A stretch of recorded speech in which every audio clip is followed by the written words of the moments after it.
welcome to the episode 4 of Everything Under the Sun with your host Pooja. Krishna, the lovable God, the God without the hassles of a God. He is the most loved and worshipped God in Hinduism. He is the one who spoke the immortal wisdom of the Gita to Arjuna in the middle of a battlefield. He is the one who saved Draupadi's dignity when everyone else failed her. He is the one who stole butter from his own home as a kid, and he is the one who built palaces of gold in his majestic city of Dwarka as a king. He played every imaginable role and relation with perfect ease. Ever wondered why is that when we utter the name Krishna, we feel such joy, such love? No other god evokes so much comfort as Krishna. He is divine, yet he is a lover. He is a child, he is a warrior, he is a friend, he is a husband, he is a brother. In any relation, you can imagine him, and that pure bhakti just flows out. I think the answer lies in what I described above. He can be imagined in any relation you want or need at that stage of life. He is someone we can converse with. He is a guru, at the same time, a friend who plays pranks on you. Someone who realizes he is God, yet is human in every way. He doesn't demand anything, he just is. Is this the purpose of our lives too? I have wondered. To realize our divinity and yet remain human? I haven't read the Gita entirely, nor can I recite all the shlokas in it. But I've tried to grasp some of its teachings. They're not very complex when you take a hard look. They are relevant to this day and age and seamlessly guide through any difficult situation in life. I have experienced and tried this several times as I struggled and asked questions. Why? Why me? Why now? Listening to his stories as a child, listening to the stories from Mahabharata, listening to a few excerpts from Gita, from anywhere and everywhere. Few years ago, I suddenly woke up in the middle of the night and I penned down a few lines on him. This is what I call a divine download.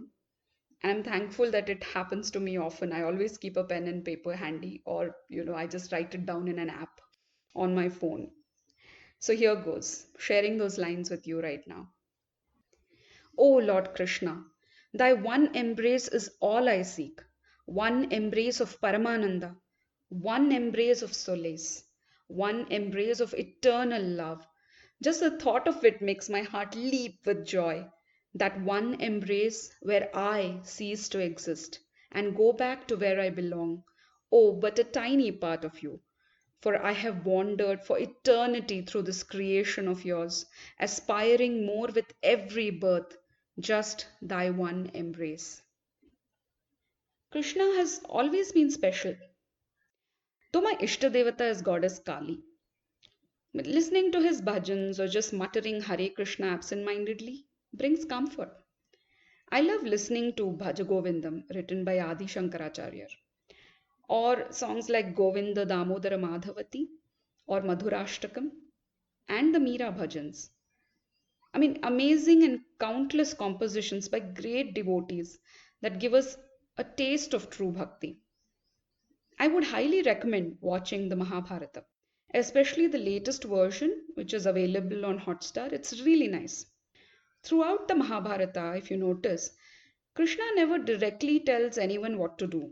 He only hints or nudges. He never comes between anyone's free will. And I think that is what truly makes him approachable. In a sense, there is no judgment, there is no rejection. You don't have to look or be a certain way to love him. I think that is why the Hare Krishna movement swept the world in such a short time. Bhakti comes naturally when we think of Krishna.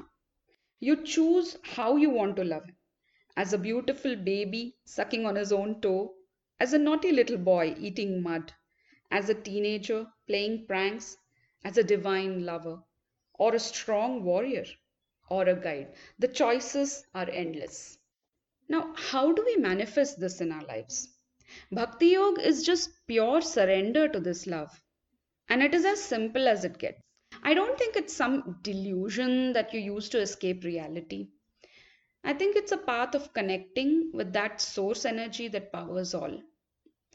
To survive sane in this world where everything seems to be just sadness, devastation, abuse, and senseless killing, especially if you accidentally happen to watch the news.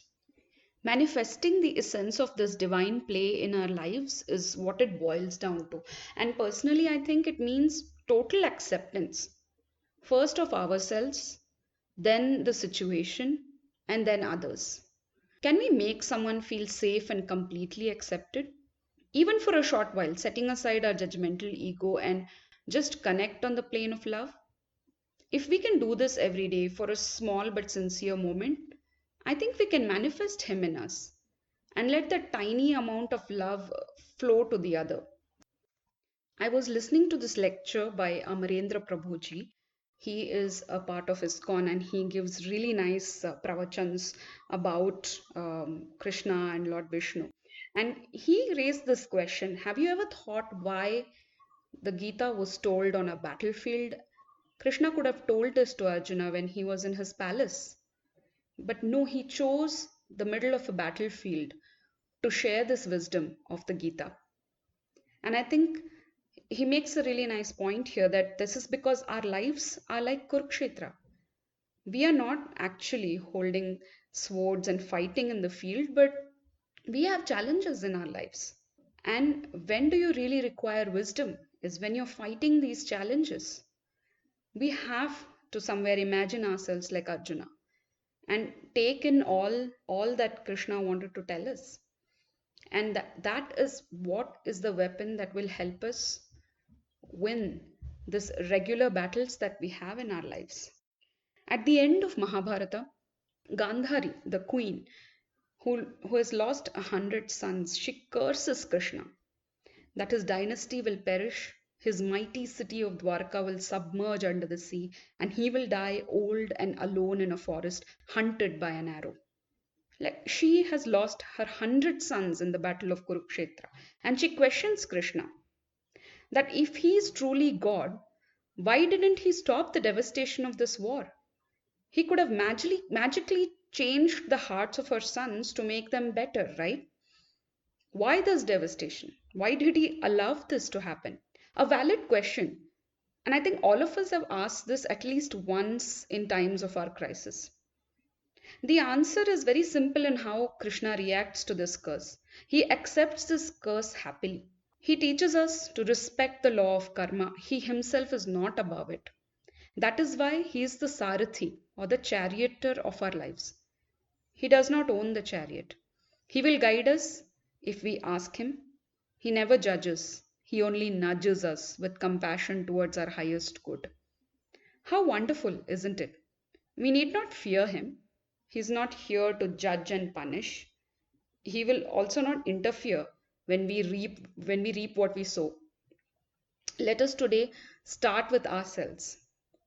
Let us accept ourselves, accept others around us, accept the situation as it is. Let go of the illusion of control that you can control anything. And I think the situation right now is the biggest proof of it. Listen to your intuition. Strengthen the bond with your inner Sarathi. The beauty of this is it is all internal. No one needs to know, and you don't need anything special to start this process. One thing is certain though, that it is surely empowering. I leave you today with 2 lines I love humming about Krishna. Hope you like it, else please ignore it. Until next time, signing off, your host Pooja. Stay safe, spread love, and try and imbibe a little bit of Krishna. Krishna Manamohana Muri Kanha Muri Krishna जैसी मन में छवि तुम वैसे मुरी कृष्णा